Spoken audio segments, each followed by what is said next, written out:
കൈലത്തൂരിൽ 9 വയസ്സുകാരന്റെ മരണത്തിന് പിന്നാലെ മുത്തശ്ശി ഹൃദയാഘാതത്തെ തുടർന്ന് മരിച്ചു. ഇന്നലെ ഓട്ടോമാറ്റിക് ഗേറ്റിനുള്ളിൽ കുടുങ്ങിയാണ് 9 വയസ്സുള്ള മുഹമ്മദ് സിനാൻ മരിച്ചത്.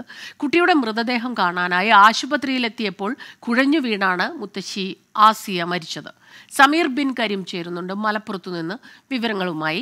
സമീർ, ഏറ്റവും ദുഃഖകരമായ വിവരമാണ് ഈ വരുന്നത്. തീർച്ചയായിട്ടും വല്ലാതെ ഹൃദയഭേദകമായിരിക്കും ആ മുത്തശ്ശിയെ സംബന്ധിച്ചിടത്തോളം. 54-55 വയസ്സേ മുത്തശ്ശിക്കുമുള്ളൂ. എന്താണ് സംഭവിച്ചത്?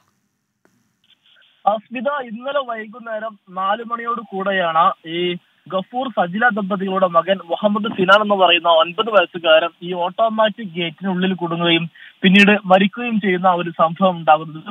ഇതിന് പിന്നാലെ ഇന്നലെ രാത്രിയിൽ ഈ കുഞ്ഞിന്റെ മൃതദേഹം കാണാനായി കോട്ടക്കലിലെ സ്വകാര്യ ആശുപത്രിയിലേക്ക് പോവുകയായിരുന്നു ഈ കുട്ടിയുടെ മുത്തശ്ശിയായിരിക്കുന്ന ആസിയ എന്ന് പറയുന്ന 55 വയസ്സുകാരി.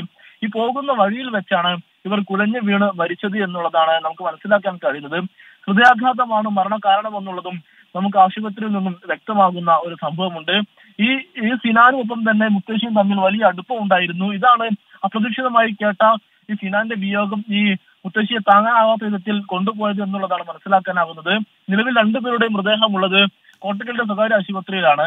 ഈ കുട്ടിയുടെ മൃതദേഹം ഇന്ന് രാവിലെയോട് കൂടി തന്നെ മഞ്ചേരി മെഡിക്കൽ കോളേജ് ആശുപത്രിയിലേക്ക് മാറ്റുകയും ഇവിടെ വെച്ച് പോസ്റ്റ്മോർട്ടത്തിന് ശേഷം ബന്ധുക്കൾക്ക് വിട്ടുനൽകുമെന്നുള്ളതാണ് മനസ്സിലാക്കാൻ കഴിയുന്നത്. ശരി, സമീർ ബിൻ കരീമാണ് മലപ്പുറത്തു നിന്ന് ഈ വാർത്തയുടെ വിവരങ്ങളുമായി നമുക്കൊപ്പം ചേർന്നത്.